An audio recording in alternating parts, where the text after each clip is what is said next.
Live. You're live. You're now recording. Yes, sir. Okay, well, we want to welcome Jason Whitney to the Seed Call tonight. So, Jason Whitney, it's all yours. So, all right, good. Tell us all the new and exciting news. All right. So, for those of you that are out on the webinar, hopefully you have this paper available. It's the one, those that are on the phone call, that at the top say the seed selling, has a little picture of the farmer there. Seed selling conversation flow chart. It has in orange and in the burgundy, the connecting stage, number 2, the understanding stage, number 3, the transition stage, number 4, the solution stage, and number 5, the commitment stage. Hopefully you have that paper, and then I'll go over just a reminder of what the purpose that we're here for, what it is that we're trying to accomplish. And so in doing that, let me just make sure I get everybody set here.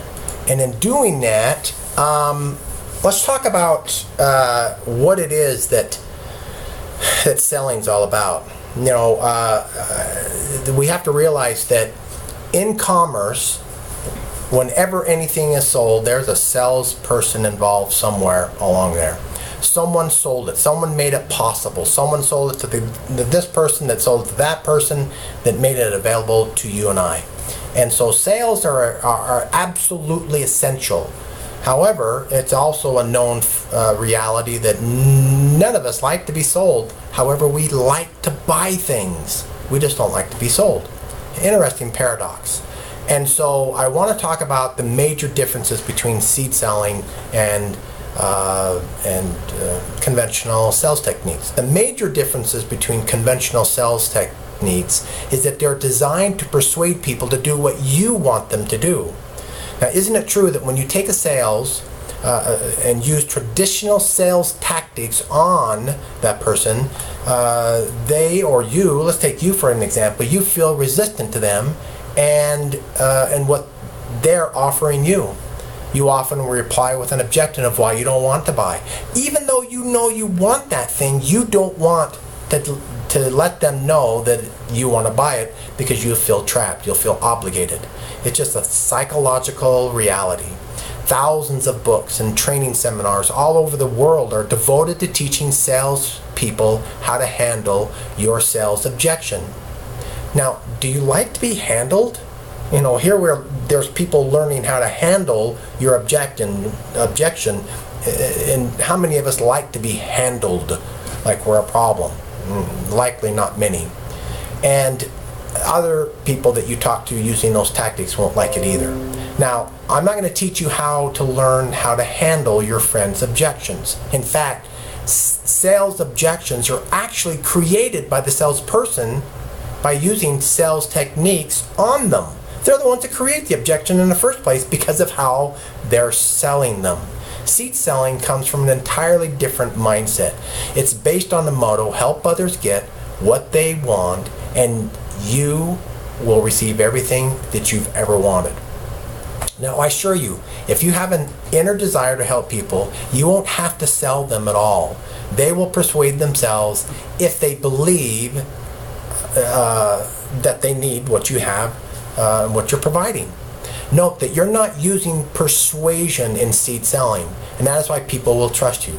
They will tell you their fears and your dreams of their heart, and they will feel that you're truly there to help them and not sell them what it is that you want them to buy.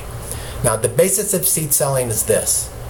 In the sales game, you have heard the term, it's a numbers game, meaning you'll make the number of sales that you need if you give presentations to enough people. If you want more sales, go through more people.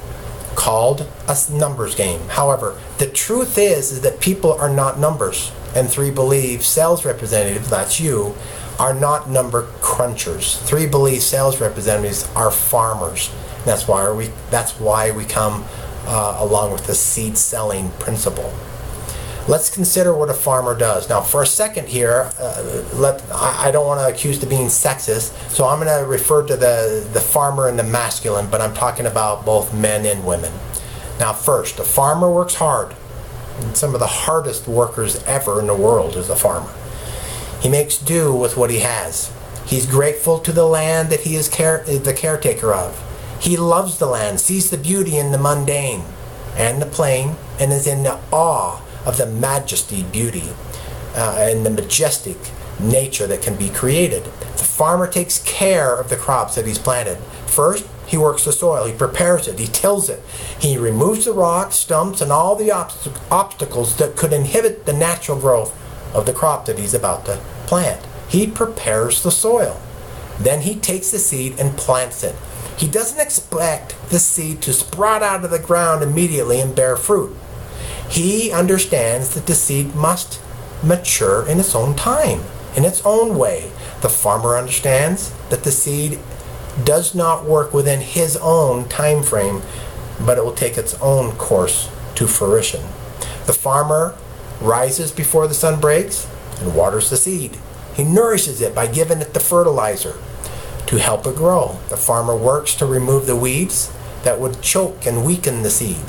The farmer doesn't count each planted seed and expect fruit to come from all of them. You don't see the farmer go home and say, okay, I planted 1 million seeds,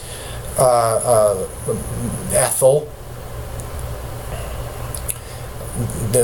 Why do farmers' names have names like Ethel? I mean, Mary or Susie could be any of them, right?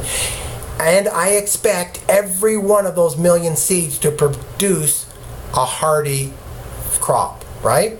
That's not what he does, right? As the seed sprouts, the farmer knows that not all the seeds will grow to maturity. As the plant grows taller, the farmer knows that not all the plants will even bear fruit. He continues to care for all the plants just the same. To the farmer, the seed, the plant, and the fruit are not numbers. It's not a number game to him. The farmer understands the process, works to plant and nourish these seeds, knowing that some of the seeds will produce fruit that he needs. The magic happens in the focus of energy and motive. The farmer doesn't focus on what he needs. He concentrates on giving the seed what it needs to mature to a fruit or a tree that's bearing fruit. This is what seed selling is all about. Now I want you to focus on some of these words because I'm going to now put it into real practice. It's one thing to talk about sales approaches in almost like a mystical way, or a poem, or a nice story, but it doesn't really apply in real life. This farmer seed sowing story is meant to draw an illustration of how a real life farmer takes care of. Now, it doesn't mean that the farmer doesn't have bills to pay, but he's not focusing on his bills. What he's focusing on is what the seed needs in order to bear fruit. Now, of course, in this situation, the seed is the people that you're going to be talking to. The fruit in 3Believe is actually a couple of things. It's not just financial rewards that you'll receive when they purchase products. It's also in their own personal health that they'll recover, they'll build, or they'll improve. Those are the fruits that are born. And so it's not just the financial. You just got to realize that not every person that you come across is going to bear fruit in the form of money, but they're going to bear fruit in the sense of them having great benefits in health. Now, think of it in this way. Perhaps not every person that you talk to is going to be a great recruiter and get lots of people involved, but they will improve their health. And by that, they most definitely will talk to someone. They'll just tell them their experience. And then that person will be inclined to seek after the same thing. And they'll have the benefit of the health that their friend gave them through buying your product. And then that's where your financial benefit is. Remember, just because the people don't enroll doesn't mean you're not getting financial benefit, because you're getting commission off them, right? So think of the fruit as really as a whole. The fruit's not just the financial, it's also in the health benefit that they're getting. So how would you feel if you're interacting with a salesperson that thought of you as a seed and as if they were the farmer? Seed selling process will help you create strong and effective partners and create a solid downline of people that know that you care for them and will help them in planting their own seeds. Now, you can adopt this kind of thinking when you communicate with your people, and you'll see your relationships transform like the farmer. You'll receive the bounty of the harvest. So before we go into this, I hinted to this, and I'm going to send you out this outline of your why. You've heard other people talk about creating your why. Basically, all it is why you do things. You do it all the time without thinking about it. How many times have you walked to the refrigerator or cupboard, opened it up, and stared inside, having no idea what it is that you are going to reach for? You just knew you wanted something to put in your mouth. Or you go into a store. This happens to me. Even after 9 years of being on a protocol, I go and get gas, and I'll go inside the convenience store, and I'll just walk up and down those aisles. I don't buy anything. Seldom do I buy something. But I'm just looking. I have no idea what it is that I want. I go to the drink section, where they have, I don't go to the fountain drinks, but I'll go to see if there's any juices maybe they're out, or cool drinks or something, and I look, and I always walk out without making a purchase. People don't know what they want. Remember a long time ago, a reporter asked Bonnie and Clyde, why did you rob banks? And they said, well, that's because that's where the money is, right? So when you're out there looking for people, and you look for, I want to look for people looking to build their home-based business. Why do you look in that group? Because they want to build a home-based business. That does not mean that they know what they want. 90+% of them don't know what it is that they want, nor do they know how to get there. So I'm going to tell you just real quickly, this is what I suggest for you to do, because this is how you can train the people that you're talking to. You can do this with a complete stranger. Doesn't have to be someone you know well. So let's do it with you. Find your why, okay? And it can be for why someone wants to start the 3Believe protocol to be healthier, get their why. Or building the business, get their why. So take out a piece of paper or a computer in our name age, it doesn't matter. Just something to write on, right?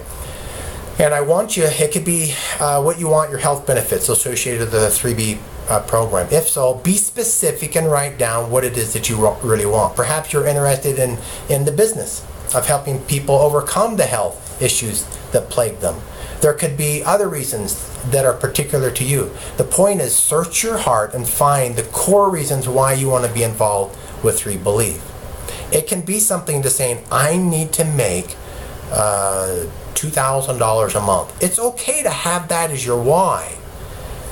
And you'll see why later as you break this technique down. Now here's an example of one of our people that signed up. They wanted to become part of 3Believe because, one, they're a few years older than their wife, and I want to be healthy and well to match her well-being as we move through our midlife into older age together. That's a good reason. Two, I don't like the feeling that I can't move or feel restricted because my body is not as healthy as it should be.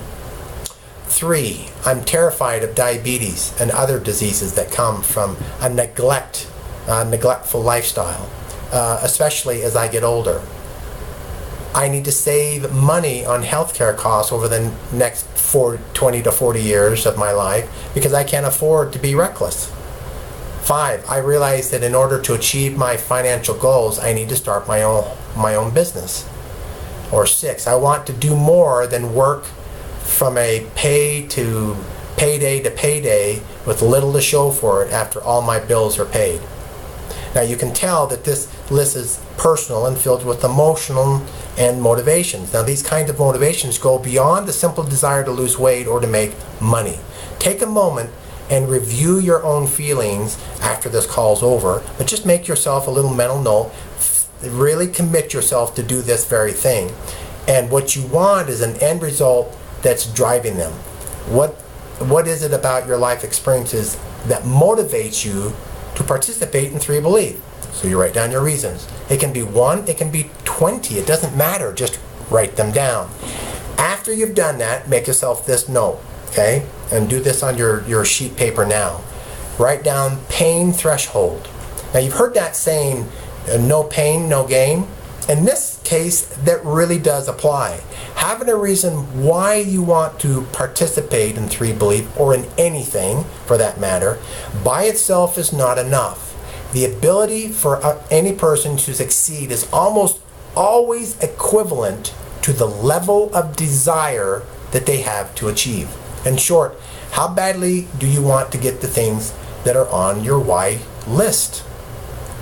This is not a hard exercise. Simply ask yourself on a scale from 1 to 10, how badly do I want to achieve my goals on my list? List each one individually. Go to number 1, whatever it is, and if you can't honestly say that your need to accomplish your goal are at least a number 7, 1 is really low, 10 is absolute, I can't do without this thing.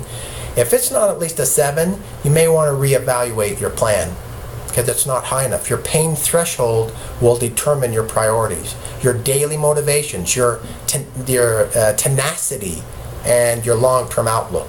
Okay? Studies have actually shown that we have two basic, in this category, we have 2 basic emotions that are super powerful. But in the end, the desire to avoid pain is stronger emotion than the desire for pleasure. Think about that. You will do more to avoid pain than you will to seek out pleasure. They're both strong emotions. We were born with them. At our DNA, it's there. But in those 2 that compete, avoiding pain is stronger. Which leads us to the importance of knowing how to gain some leverage and moving ourselves into action. Knowing this also to help others move it through it is key. So, 3 simple texts to access this leverage. Most importantly, you want to begin with looking for leverage by learning more about your motive and meaning in terms of the challenge. Leverage is created by asking questions and watching physiologically within yourself for clues. Look for large and small clues. If one question doesn't work, try something else. Now you can do this on yourself. It's the same as you can do it in the seed selling. So this is where the seed selling comes into practice. You'll see right here in number 2, right? After you've got your why and you've learned that this whole selling process isn't about you, right? It can be, your business can be about you, and you'll succeed only to a certain level. If you make it about helping other people find out what it is they really want when they open up that refrigerator, that's a metaphoric phrase, when they open up that cupboard of life and they know exactly what it is that they want and they need, those 2 things, want and need, then you will be extremely successful, because you're helping them with their problem. And if you have what it is that they need, then you're gonna, there needs to be more of you in order to serve all those people. Now, fortunately, with 3Believe, do you know another product or business that is so broad sweeping as what metabolic syndrome is, and then all the associated sister symptoms? Just from the testimonies that we've read here, you can see that it encompasses a majority of the population of this country, not to mention the world. So you got a huge audience. So looking for these cues when you ask these questions are not a difficult thing. All right. So step number 1, listen and watch for what's most important in yourself. also in other people. Now remember, this step is really in you identifying your why first, but apply it to other people when you're done with this part. What are your beliefs about life? What is something that motivates you towards pleasure and away from pain? Review how you make decisions and what's most important in your world. Number 2, ask and associate. Let me give you an example. Ask 3 types of questions. First one, pain associating questions. Why? Because we'll do more to avoid pain than we will to seek pleasure. Second type of question, questions that demonstrate inconsistency with what's important to you. Now that's not to embarrass your people that you're talking to, it's to help them identify that they're not being clear to themselves. And they'll have their own aha moment when you point these out. Number 3, pleasure associating questions. Remember, number 1 is pain associating questions. Number 2 is inconsistency with their answers to what their goals, they say their goals are. And number 3, pleasure associating questions. So let's go through back to number 1. Pain associating questions. What will this cost you? What has it cost you in the past? What is it costing the people you love? What is it costing you in work and family and health, etc.? Let's put that in a sentence. So you're talking to somebody and they say, yeah, I want to start a business. And I'm just not making enough at work. And I at the end of the month, I'm just not able to pay all my bills. Help them identify exactly what it is. Well, what is that costing you? What do you mean? What is that costing me? If I don't have enough money at the end of the month, it's costing me the ability to buy stuff I need. I need to get a new refrigerator. And if I can't go without a fridge, so it's costing me the ability to buy a new fridge. I don't want to put it on financing. I don't want to pay extra for interest. I'll be paying double for that thing. You see, that's how you use this question that will force them to associate this pain associating question. All right? Or what has it cost you in the past? When I was first married years ago and as a young man, there was this car. I don't know if you guys remember. It was made by Isuzu, and it was called the Isuzu Impulse. I don't know why, but that car was the coolest car. I just thought, the shape and the style of it, it would look, like a Star Wars vehicle on the inside, had all this technical cool stuff. I just loved this car. And so I went in and I bought this car, brand new, off the showroom. And that was, oh my goodness, let's see, that was 30 years ago. I haven't bought a brand new car since. Well, other things came into play, but what did that cost me? That cost me a huge amount of depreciation as soon as I pulled that car off that lot. To me, that was a pain associating question, because I became a financial advisor and I learned the value of money and I learned the cost of interest, that thing that never sleeps. And so that's how you associate those type of pain associating questions to the people you're talking to. Do it to yourself. Okay? Next one. Questions that demonstrate inconsistency with what's important to you. Here's an example. How does being unhealthy keep you from being close to your family? Is a leader of people so undisciplined as to need to sneak off to grab a cigarette?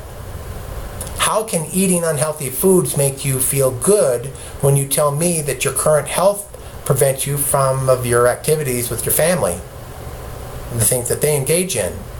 Do you see how some of the things that they're doing is inconsistent with what they say their goals are? Here's a leader. Now, I'm not saying that every person that smokes cigarettes is not a good leader. I'm not saying that. I'm using it as an example. All right.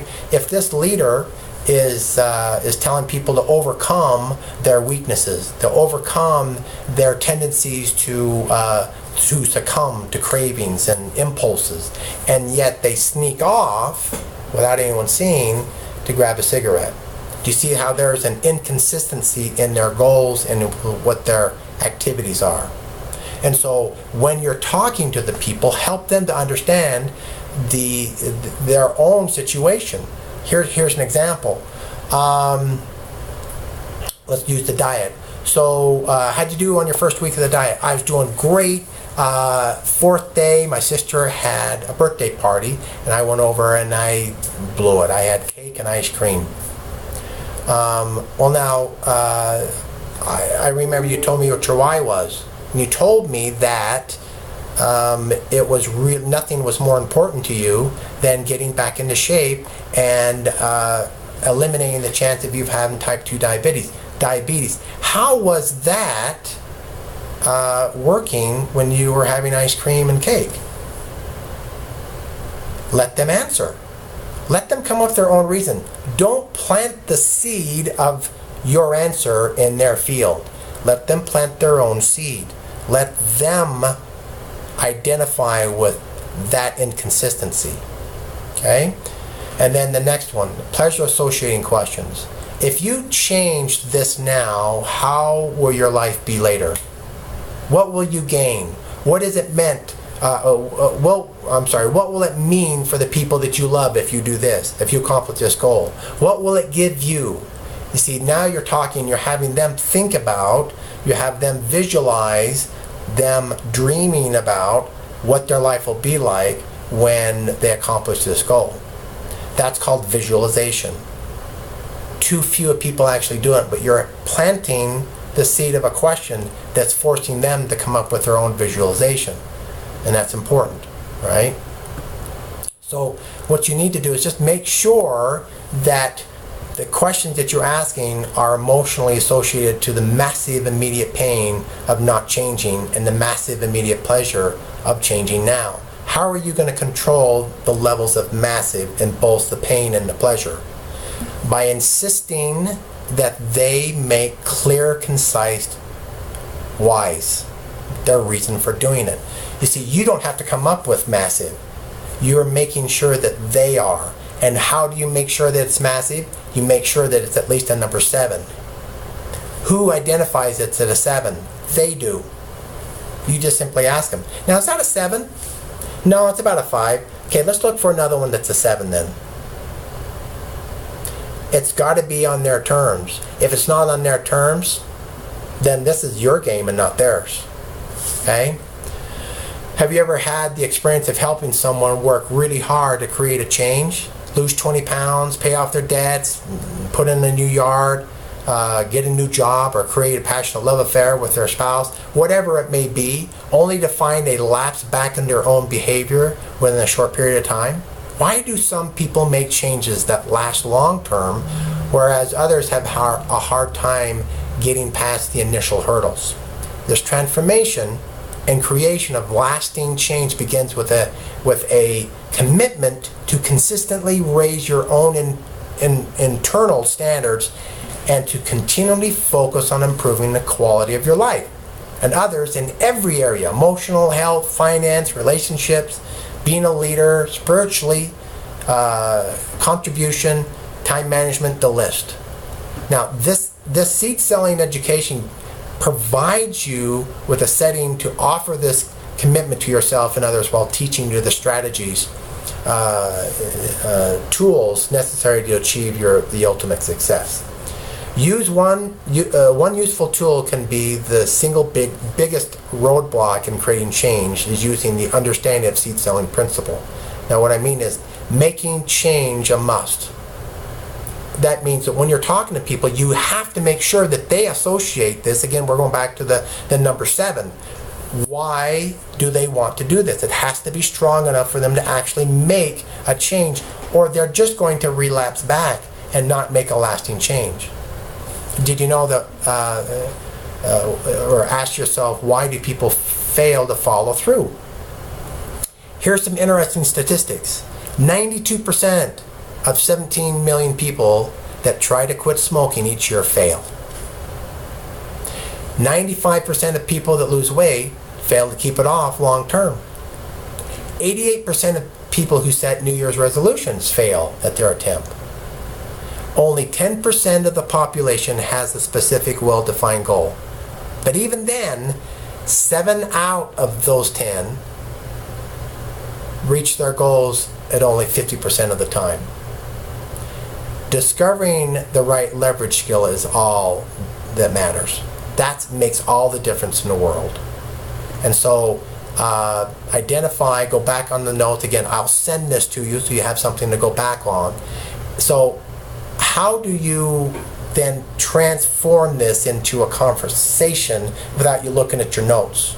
It's one thing if you're on the phone, but what if you're talking to them and you're in their home, or if you're in your yard? How do you do that?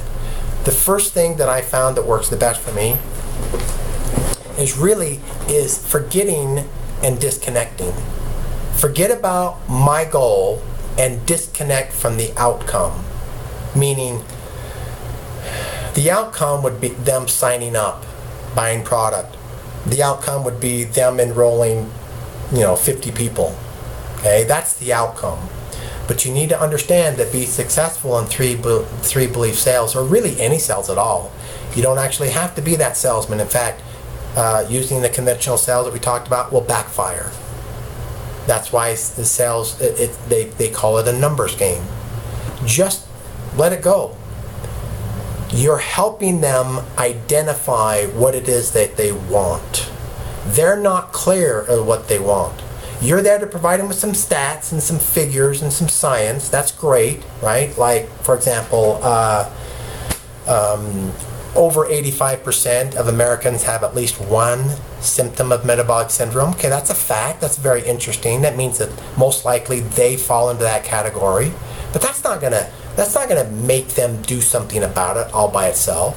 You need to discover what it is that they want. So just let go that you have a light bill to pay. Okay? I know that it may be hard in the beginning because that doesn't make the light bill go away. It just helps you focus your energy on something that matters to them. And I promise you, they can feel that difference. If you focus on them and what it is that they need, there's this magic thing that happens. Remember when I read you the farmer seed selling, the magic happens in the focus of his energy, not on how many fruits he needs to bear so he can pay his electric bill. Okay? So let it go. All right? Just take a deep breath and just don't care about the outcome. The reality is some will not want to buy the product, even though that they need it and even though they should. Some may even say that they want to lose weight or get healthy, but they'll still not try. Just let it go. There will be those that need to start a business so bad that you're the one that hurts for them, but they still don't do it. You got to let it go. Not care. Don't not care about them. Have empathy for them, because the chances of them coming back are actually quite good. And if they feel that that they walked away with empathy in your heart, they'll feel that they can come back and there's an open door. You need to accept that not everyone's going to join or become a customer. That doesn't mean that you have failed in your business. You just need to help people identify what it is that they need. And the odds are really in your favor because so many people need what we have. And fortunately, our product works. Okay, so you go back to what I call our prime intent. Okay, just focus on helping other people. You're a fact finder, right? That'll be your genuine you. All right. So what we covered is that one, we understand you covering your why, clearly understand what it is that you want, or the people that you're talking to do the same. You're able to let go of the outcome of your efforts. You've shifted your primary focus to the service of other people, and you can show people that you're a genuine person, right? Then you need to go back to those 3 points that we talked about, and that's one is identify with pain associating questions that demonstrate inconsistency with their lifestyle, the things they're doing, and pleasure associating questions, right? Go back to this paper. What we'll do on next week is we'll talk about more down here in the transition, all right? One thing that we didn't cover today because of the time factor is that we talked about the consequence questions. That's where we talk about the inconsistencies. But we'll talk about solution questions, right? That's something that we'll cover next week. But to give you an idea of what a solution question is first you ask them, well, I understand that you need about, wow, you're really precise, $853.50 a month. Wow. Okay, you know exactly how much more money you need. What do you need to do that? How many hours in a part-time job would you have to work? How many things can you sell that you have that will add up to that much money? Just ask them, what have they done? What is your solution? You'll be surprised when people will come back and they'll say, I don't know. I just know I got to make that money.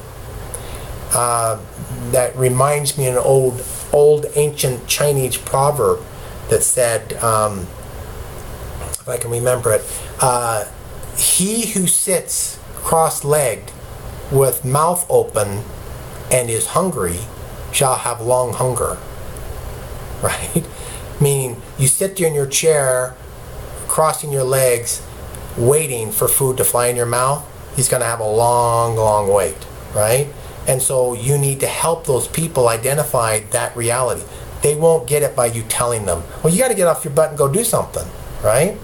No, you let them discover that by you asking questions. That's what seed selling is. It's just simply asking questions. And that's what we'll go over next time. So this week your assignment is make out your why. Make it exact. Identify why you want to have a 3Believe business. Why there are some people in network marketing that can make $10 and some that make millions of dollars. Making millions of dollars may not be your why, and that's okay. Most of us don't need $1 million. So rank down on your list how much it is that you need and put a number by it. And that number needs to be at least a 7 or higher in your pain threshold, right? That's the advice that I have to give. If you do these things, I promise you, you'll be more successful than you ever have been. Merv? I think we could push it.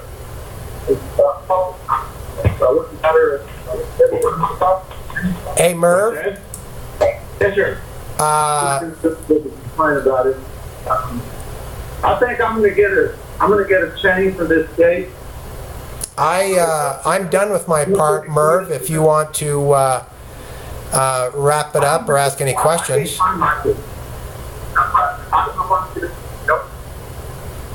Hey, you're cutting out. I can't hear you. Me? Were you? Okay, I hear you. Okay, I hear you now. Okay. Yeah. So I'm done with the presentation. If you have anything that you want to add or bring up. Well, I don't. When I read the Bible, I read a lot of chapters that I use to utilize my.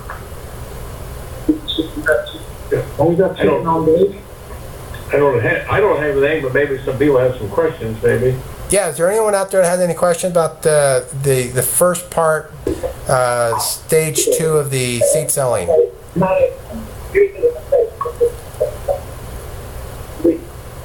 Anybody have any questions? Good call. Good. A lot of good stuff. All right, great. And then I will close it up for this evening, and wish you all well. Take care, and God bless you, and have a great till we talk again on Thursday, I believe. Right, Merv? Right. Yeah, Thursday we'll have a big call. All right. Good deal. Good night, everybody. Good call. Good night, everybody. Appreciate it. God bless you. God bless. Good night.